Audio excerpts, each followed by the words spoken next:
જય માતાજી મિત્રો, હું છું આપનો યોગીરાજ ભવાન અને આજ આવ્યો છું પોર ગામમાં.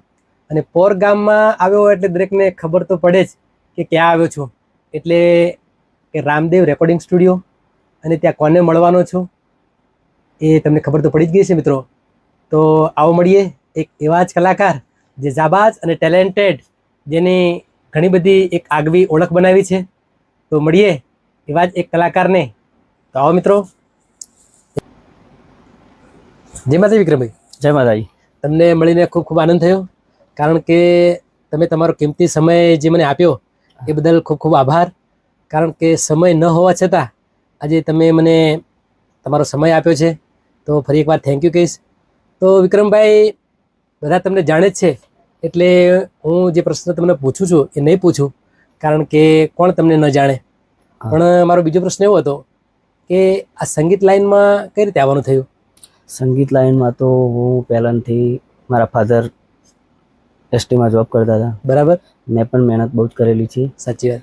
અને અમારા ફળિયામાં એક જોગણીમાનું મંદિર હતું. સાચી વાત. ત્યાં અમે બધા નાના છોકરા પહેલાં નાની દેવરી કરી મંદિર બનાવ્યું. બરાબર. મંદિર તો હતું જ, પણ નવરાત્રી ચાલુ કરી. સાચી વાત. ત્યારે કોઈ કશું હતું જ નહીં, આવું સાઉન્ડ બાઉન્ડ કશું જ નહીં. હા. ખાલી એક ઘૂંઘરું હોય, એક માઇક હોય અને એક ઢોલ હોય. બરાબર. એના ઉપર ઓર્ગન કે કશું નહીં. આખી રાત આ સિંગલ ગઈએ. બરાબર. તેમના માતા ગુરુ ગણો તો એ અમારી જોગણી માતા. બરાબર. પેલા ગુરુ તો મારા મમ્મી પપ્પા જ. સાચી વાત. એમને કારણ કે પ્રથમ સપોર્ટ તો તમે જેમ કહ્યું મા બાપનો હોય છે પહેલા એમને, અને મા બાપનો સપોર્ટ જેને હોય એને તો કોઈ જાતનો વાંધો આવતો નથી. અને બીજો સપોર્ટ તમારો જે તમે વાત કરી કે માતાજીનો, એમાં જોગ માયા જેની સાથે હોય એટલે પછી કઈ કહેવાનું હોય નહીં. પણ વિક્રમભાઈ, આ કેટલા સમયની વાત કરો છો તમે? ઓછામાં ઓછા 20 વર્ષ તો થઈ ગયા છે. બરાબર. 20 વર્ષ. કદાચ 20 વર્ષ પહેલાની વાત છે. પહેલાની. કારણ કે લગભગ કોઈ એટલા બધા કલાકારો નહોતા. કોઈ કલાકાર ત્યારનું તમારું નામ છે અને ગુજરાતના ખૂણે ખૂણે અને આખા ઇન્ડિયામાં કહીએ તો પણ તમે જાણીતા છો અને લોકોના હૃદયમાં વસેલા છો. તમારા સોંગ પણ લોકો બધા બહુ સાંભળ્યા છે. અને બધા કલાકારો અમે ખરા, પણ મારી પહેલી તો બધા જ પબ્લિકના લીધે જ અમે આવેલા છીએ ઊંચા. બરાબર. કારણ કે પહેલો અમારો સમાજ, બીજા પણ સમાજ, સાચી વાત, એમના સહયોગથી જ અમને નામના મળી છે. સાચી વાત છે. તો દર્શકો, પોતે એક સારી એવી સ્ટ્રગલ કરીને અહીંયા સુધી પહોંચ્યા છીએ. પણ હજુ તો મારે એમની બીજી વાત કરવી છે, એમની જર્ની વિશે. તો વિક્રમભાઈ, જેમ મેં વાત કરી કે 20 વર્ષ 25 વર્ષ પહેલાની આ વાત છે, તો શરૂઆત સ્ટેજ ઉપર તમે ક્યારે કરી? સ્ટેજ ઉપર પહેલા જોગણીમાન મંદિરથી જ અમે. બરાબર. અમારું ગામમાંથી જ. સાચી વાત. વાસમાંથી. પછી બહાર આવ્યા, પછી બાજુના વાસમાં પ્રોગ્રામ થતા હતા, બીજા થતા હતા. બહુ કલાકારો જૂના હતા પણ અમને હાલતા નતા, પણ આપીને પછી બધું. સાચે. જેમ જેમ ધીરે ધીરે સમય જતો ગયો એમ તમારી થોડી થોડી લોકચાહના થઈ, એમ લોકો ઓળખતા થયા. તો તમારું પ્રથમ ગીત જ્યારે ઓડિયો કેસેટ નો જમાનો હતો. હા, ઓડિયો નો હતો. ઓડિયો કેસેટ પછી DVD નો જમાનો આવ્યો. પણ તમારા જમાનામાં તો લગભગ ઓડિયો કેસેટ ચાલતી, જે ટેપ રેકોર્ડરમાં આપણે વગાડતા.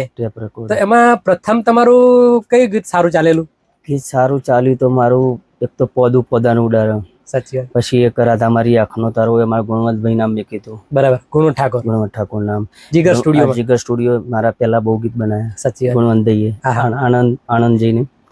પછી રાધા મારી આંખનો તારો હતું, કેસરીયો રંગ તને લાગ્યો, પોદું પોદાનું ઉડારે, ચોદલિયો સિદરી તલાવડી, એ કરડી, બધા ગીત બહુ ચાલેલા. એમાં વધારે તમારું સોંગ જો પોપ્યુલર થયું હોય તો પોદું પોદાને ઉડાડે. ત્યારથી વિક્રમભાઈને લગભગ લોકો ઓળખતા થઈ ગયા. તો મારી પોતાની એક ઈચ્છા છે, દર વખતે મારા દર્શકોની હોય છે, પણ આજે મારી ઈચ્છા છે કે એ પોદું પોદાને ઉડાડે એ ફરીથી એક વાર મારે આજે સાંભળવું છે. બરોબર. તો તમારા અવાજમાં અને તમારા અંદાજમાં મારા દર્શકોને યુટ્યુબ દ્વારા આજે એ સરસ મજાનું સોંગ જે તમે ગાયું હતું એ સંભળાવો મારા દર્શકોને જરા. હે પોદું પોદાનો ઉડારો, પોદું પરદેશી રેલો. હે પોદું પોદાનો ઉડારો, પોદું પરદેશી રેલો. હે પોદું ચિયા ગોમે પડ્યું, પોદું પરદેશી રેલો. હે પોદું જક્ષણી માનવાલું પોદું પરદેશી રે લોલ હે પોદું પોદાનો ડાર પોદું પરદેશી રે લોલ હે પોદું જોગણી માનવાલું પોદું પરદેશી રે લોલ. ખૂબ સરસ. કારણ કે જ્યારે એ સમયે મેં સાંભળ્યું હતું અને આજે તમે મને રૂબરૂ મારા જોડે બેસીને મને સંભળાવ્યું તો ખરેખર હું ખુશ થઈ ગયો અને મને ખૂબ આનંદ થયો વિક્રમભાઈ. તો મારો બીજો પ્રશ્ન એવો હતો કે ઓડિયો કેસેટના જમાનામાં તો તમારું નામ હતું જ, એ પછી સીડી કેસેટમાં વિડીયો કેસેટો જ્યારે બનવા માંડી ત્યારે પણ સારું એવું નામ તમે બનાવ્યું અને સ્ટેજ પ્રોગ્રામોમાં પણ એવું હોય કે ભાઈ વિક્રમભાઈ અહીંયા આવવાના છે તો લોકો અગાઉથી રાહ જોઈને બેસતા એમ કે આજે વિક્રમભાઈનો પ્રોગ્રામ છે તો 100% એમને જાણવા છે અને એમને જોવા છે. અને લોકો એટલી ચાહના તમારી એ ટાઈમે વધી હતી કારણ કે મને ખબર છે પોતે કે અમે તમારા પ્રોગ્રામ ગમે ત્યાં હોય તો 5-5 છોકરાઓ સ્પેશિયલ સાધન કરીને તમારા પ્રોગ્રામ જોવા આવતા. તો આનું મોટા ભાગનું શ્રેય તમે કોને આપશો?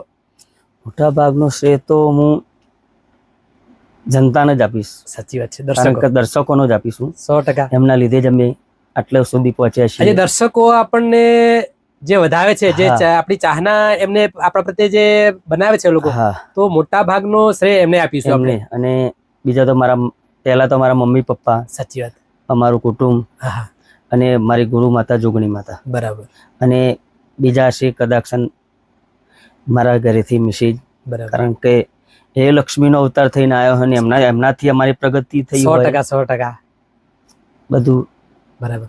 કારણ કે ફેમિલીમાં જો સાથ સહકાર મળે તો આ વસ્તુ શક્ય બનતી હોય છે. મારા કાકા હતા, એમને મારા પાસે પ્રતાપજી હતા મારા કાકા, એમને મારા પાસે બહુ મહેનત કરી. બરાબર.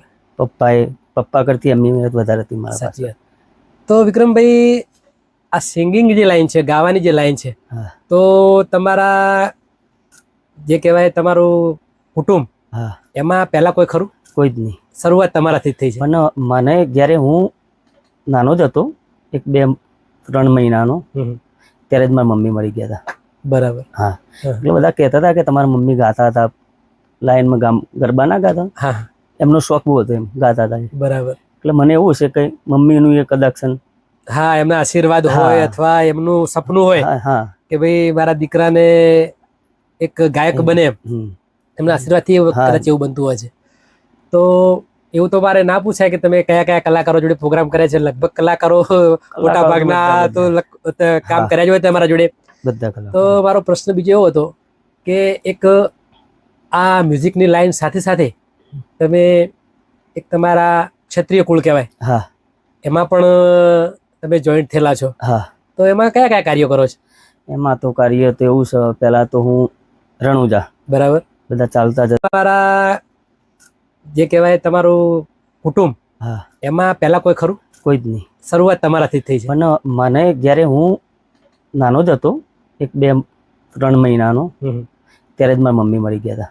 બરાબર. હા, એટલે બધા કહેતા હતા કે તમારા મમ્મી ગાતા હતા, લાઈનમાં ગરબા ના ગાતા, એમનો શોખ બહુ હતો, એમ ગાતા હતા. બરાબર. એટલે મને એવું છે કે મમ્મીનું એ કદાચ એમના આશીર્વાદ હોય અથવા એમનું સપનું હોય કે ભાઈ મારા દીકરાને એક ગાયક બને, એમના આશીર્વાદથી કદાચ એવું બનતું હોય છે. તો એવું તો મારે ના પૂછાય કે તમે કયા કયા કલાકારો જોડે પ્રોગ્રામ કરે છે. લગભગ કલાકારો મોટા ભાગના તો કામ કર્યા જ હોય તમારા જોડે બધા. તો મારો પ્રશ્ન બીજો એવો હતો કે એક આ મ્યુઝિકની લાઈન સાથે સાથે તમે એક તમારા ક્ષત્રિય કુળ કહેવાય, એમાં પણ તમે જોઈન્ટ થયેલા છો. તો એમાં કયા કયા કાર્યો કરો છો? એમાં તો કાર્ય તો એવું છે, પહેલા તો હું રણુજા, બરાબર, બધા ચાલતા જતા હતા. ત્યાં અમે કેમ્પ કરતા હતા 15 દિવસ. ત્યાં અહીંથી બધા કલાકારો ત્યાં ગરબા રાખતો હતો, દામદેદા, બધા વિક્રમ આવે, બધા ટોટલી કલાકારો, ટોટલી હેન્ડલિંગ તમે કરતા? બધું હું જ કરતો હતો. બરાબર. પણ 7-10 વર્ષ કર્યું મેં. પછી ત્યાં થોડું બનાવે બન્યું એટલે બંધ કરી દીધું. અત્યારે પછી ચાલુ કર્યું છે. બરાબર. અઠવાડિયું 4-5 દાડા જવાનું સેવા કરવા. બરાબર. પેલા 15 દિવસ ત્યાં જ રહેતા હતા. હવે અત્યારે અમે બધા મિત્રો બધું વેચવા જઈએ છીએ ત્યાં. બરાબર. ફ્રૂટ્સ, જમવાનું છે, મતલબ 4-5 દિવસ જે મળે સેવા કરીએ છીએ. બરાબર. પછી એ બંધ કરીને પાછું અમે વિચાર્યું કે આ બંધ કરીએ એટલે પછી સમાજ માટે, દીકરીઓ માટે 21 દીકરીઓ પેલા પરણાય. બરાબર. તો જોડે જોડે સમૂહ લગ્નના કામ પણ કરો? હા, હવે એ ચાલુ કર્યું છે. બરાબર. એટલે હું પ્રમુખ છું. મારા વિક્રમભાઈ મોટા ગુજરાતના સુપરસ્ટાર એ ઉપપ્રમુખ છે, અને મારા વિષ્ણુભાઈ છે, બધા રણછોડજી, બધા પંકજભાઈ, બધા મિત્રો થઈ તમારું ગ્રુપ હશે? હા, ગ્રુપ છે અમારું. બરાબર. બધું કાર્ય સમૂહનું કરીએ છીએ. પણ વિક્રમભાઈ, જેમ વાત કરી તમે કે વિક્રમ ઠાકોર મોટા, એ ઉંમરથી તમારાથી નાના છે. અને તમને બધા લગભગ છોટે વિક્રમ તરીકે ઓળખે છે. તો આ કઈ રીતે? આ રીતે મેં બધા વિક્રમ બધા નાનપણથી જ બધા ભાઈ બરાબર, કારણ કે ખાસ ઘર જેવા સમય, ભાઈ જેવા. 100%. અને મારું નામ વિક્રમ, એમનું નામ વિક્રમ. બરાબર. અમે એમના ત્યાં જતા હતા પેલા. બરાબર. બંને એક જ કુળમાંથી? હા, ઠાકોર અમે. બરાબર. એટલે મારે મૂકું મારા ગ્રુપનું નામ એમને જ આપ્યું. મૂકું મારું ગ્રુપ બનાવું છે. બરાબર. એટલે મૂકું એમને બંસરી કલાઉન છે, એમને કે તમે સરસ્વતી કલાઉન રાખો. એટલે એમનું નામ જ આપેલું છે. એટલે મારું નામ વિક્રમ છે. ઓરિજિનલ વિક્રમ નામ જ છે મારું, અને એમનું નામ વિક્રમ. પછી એ કે તારું નામ છોટી વિક્રમ રાખ. મૂકું ચલો છોટી વિક્રમ. બરાબર, કારણ કે કોઈને કન્ફ્યુઝ ના થાય. કન્ફ્યુઝ ના. આજે વિક્રમ ઠાકોર પ્રોગ્રામ એવું ક્યાંક જાહેર કરવાનું હોય તો કે કયા ભાઈ પોર વાળા વિક્રમભાઈ છે કે ફતેપુરા વાળા છે, એટલે કન્ફ્યુઝન થાય. એટલે તમારું નામ છોટે વિક્રમ પડ્યું ને વિક્રમભાઈએ જ કીધું તારું નામ છોટે વિક્રમ. બરાબર. તો એમનાથી જ સજેશન કરાવ્યું છે. ખૂબ સરસ વિક્રમભાઈ.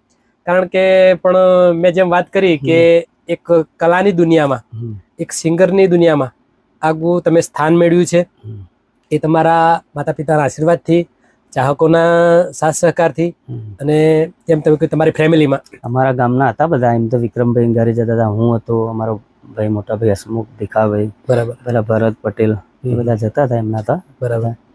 અત્યારના ટૂંકમાં મળીને જ અત્યાર સુધી સ્ટ્રગલ કરી છે. પણ વિક્રમભાઈ, જેમ વાત કરી કે આજે તમારું સારું એવું નામ છે, તો શરૂઆતમાં જેમ કહ્યું કે તમારા કુટુંબમાં કોઈ કલાકાર નહોતું, અને જેમ તમે કહ્યું કે હું ફર્સ્ટ ટાઈમ જ આ લાઈનમાં મારાથી શરૂઆત થઈ છે, બરાબર. તો એ વખતે તમે ઘણી બધી સ્ટ્રગલો કરવી પડી છે. તો એવો કોઈ પ્રસંગ બનેલો કે કોઈ એવી તકલીફ પડી હોય જોરદાર? એમ ભગવાન માતાજીથી કોઈ તકલીફ નથી પડી. બરાબર, 100%. કારણ કે માં જોગમાયાનો સાથ તમારા સાથે હતો, અને જેની જોડે માં જોગમાયા હોય એટલે પછી કઈ જોવા પણ હોય જ નહીં. બરાબર છે. તો સમાજમાં તમને કોઈ જગ્યાએ સન્માનિત કર્યા હોય એવું કોઈ ખરું? સન્માનિત તો બધે કરેલા જ છે આપણે. બરાબર. એવો કોઈ મોટો પ્રસંગ બન્યો હોય કે જેથી તમે બહુ ખુશ થયા હોય કે ભાઈ ચલો આજે? હું ખુશ તો કારણ કે ઓછામાં ઓછા 15 વર્ષ 10 12 13 વર્ષ થયા છે. ત્યાંને ગુજરાતના બધા કલાકારો ભેગા કર્યા હતા મારા ગામમાં. તમે? હા, 115 કલાકારો એક જ સ્ટેજ ઉપર. મેં રામાકીનું ત્યાં બંધ કરી પછી અહીંયા ઈચ્છા થઈ કે બધા સમાજના આપણે કલાકારો ભેગા કરીએ. 115 કલાકાર અહીંયા એક જ સ્ટેજ ઉપર પ્રોગ્રામ રાખી દો. બરાબર. સ્ટેજ પણ નાનું પડી છે? નાનું પડી, સવાર પડી જતી. ખાલી એક ગીત ગાવામાં સવાર પડી જતી. અમારી વાત કરીએ કે જો કદાચ અમારે 3-4 કલાકારો હેન્ડલિંગ કરવા હોય તો થોડી વાર તો અમને એવું લાગે કે શું થશે. પણ આજે જેમ તમે કહ્યું કે 115 કલાકાર, એટલે તો ખરેખર બહુ જ એનું મેનેજમેન્ટ કરવું પડે. અને અમારા પાછું આ જઈએ છે ને રણુજા, એટલે પાછ દર રક્ષાબંધન બીજા દર વળગોરું હોય જ મારા. મેજોરી રણુજા જવું ત્યારે બધા કલાકારો ચાલતા નહીં તો સેવા જ કરવા જઈએ અમે. બરાબર. ગાડી લઈ પણ અહીંથી વરઘોડું નીકળે, ગામમાં વરઘોડો કાઢીને પછી નીકળવાનું. તાને પહેલી વખત કર્યું તાને 110 ગોળા લાવ્યો હતો હું. બરાબર. ખરેખર તમે રામાપીરમાં પણ બધા કલાકારો મારું માન રાખીને બધા કલાકારો આવે છે ખરા. રામાપીર નું હોય ગમે ત્યાં, કારણ કે વર્ષોથી તમે એમને સાથ સપોર્ટ કરતા રહ્યા છો, અને રામાપીરમાં પણ તમે એટલું માનો છો, માં ભગવતી જોગમાયામાં પણ એટલું માનો છો, કારણ કે ધાર્મિક વૃત્તિ છે તમારામાં.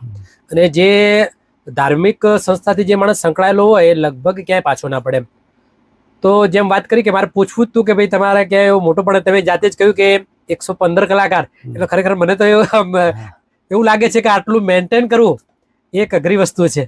કારણ કે રામાપીરની દયા બહુ છે આપણા ઉપર. 100%. કારણ કે એના માટે તો તમે ઘણો બધો સમય ફાળવો છો, એટલે કૃપા હોય જ. કારણ કે એ તો અત્યારે હાલ કળિયુગના જાગતા દેવ કહેવાય. રામાપીર અત્યારે રણુજા કરતા ગુજરાતમાં લોકો બહુ જ માને છે, અને એમની તમે સેવા પૂજા કરો છો, એના કાર્યમાં ઇન્વોલ્વ છો.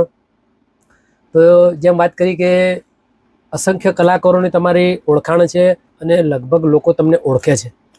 તો વિક્રમભાઈ કેવું લાગે છે અત્યારે આટલું સફળતા મેળવ્યા બાદ કેવું ફીલ થાય છે? બહુ સરસ ફીલ થાય. બધા ઘણા વર્ષોની તમારી કોઈ એવી તમારા પૂર્વજોની એવી કોઈ પ્રાર્થના હશે અથવા કોઈ એવું પૂન હશે, કઈ પૂન હશે તો આ વસ્તુ બને.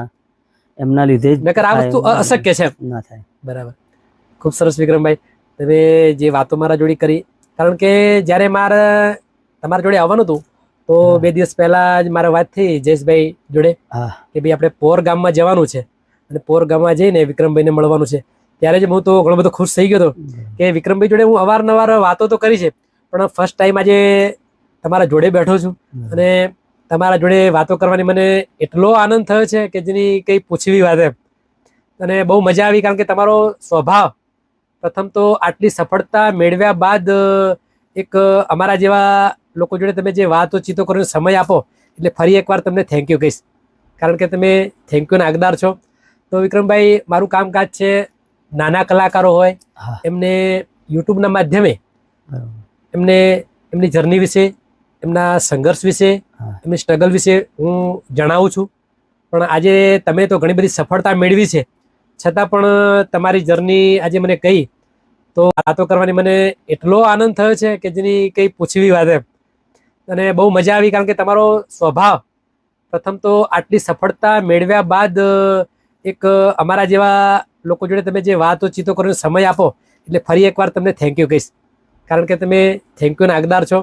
તો વિક્રમભાઈ, મારું કામકાજ છે નાના કલાકારો હોય એમને યુટ્યુબના માધ્યમે એમને એમની જર્ની વિશે, એમના સંઘર્ષ વિશે, એમની સ્ટ્રગલ વિશે હું જણાવું છું.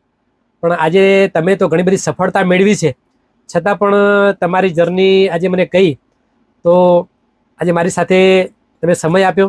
તો મારા દર્શકોને કહીશ, તમે સારું જ કામ કરો. આપણો તો ઠાકોર સમાજ કે કોઈ પણ સમાજના કલાકાર, બરાબર, કલાકારને કોઈ સમાજથી કઈ લેવા દેવાના હોય કરો છો અને આ કરો તો બહુ સરસ. 100% તમારા જેવા કલાકારોના સાથ સહકારો છે, જેમ ભાઈ જયેશભાઈ છે, રાજેશભાઈ છે, એમનો પણ મને ઘણો બધો સપોર્ટ છે. તો એમના સાથ અને સહકારથી મારી આ ગુજરાતી રંગમંચ હું મારા દરેક ચાહકોના સાથ સહકારથી ચલાવું છું. અને લગભગ આ ચેનલ આપણી ઇન્ડિયામાં તો લોકો જોવે છે, પણ બીજા 3-4 કન્ટ્રીમાં પણ લોકો એને જોવે છે. તો મારા દર્શકોને કહીશ કે પોતે વિક્રમભાઈ આપણને સમય ન હોવા છતાં, વિક્રમભાઈ એટલે છોટે વિક્રમભાઈ આપણને સમય આપ્યો છે તો એમને થેન્ક યુ કહીશું. પણ તમારે જ્યારે પણ એમને મળવું હોય તો પોતે પોર ગામમાં રહે છે અને ઘણા બધા લોકો જાણે છે, અને જાણવા જેવા અને માણવા જેવા કલાકાર છે. તો 100% એકવાર એમની મુલાકાત કરજો અને એમના પ્રોગ્રામમાં તમે ખરેખર એમના પ્રોગ્રામમાં જશો તો બહુ મજા આવશે. અને એકદમ નિખાલસ ભાવના, એકદમ એટલું એમનું નેચર સારું છે કે આપણને એમના જોડેથી ઉઠવાનું મન જ ના થાય, વાતો કર્યા જ કરીએ. પણ એક સમયના અભાવે આજે એમના જોડે આપણે આટલી જ વાત કરીશું. પણ મારું બીજું કહેવાનું કે આપણી આ ગુજરાતી રંગમંચ ચેનલને શેર કરજો, લાઈક કરજો અને સબસ્ક્રાઈબ કરજો, જેથી કરીને આવા સરસ મજાના માઢોળા કલાકારને મળીને સરસ મજાની એમના જોડે વાતો કરવાની આપણને મજા આવે. તો ત્યાં સુધી છોટે વિક્રમભાઈ અને ભવાની યોગીરાજના દરેકને જય માતાજી. જય માતાજી.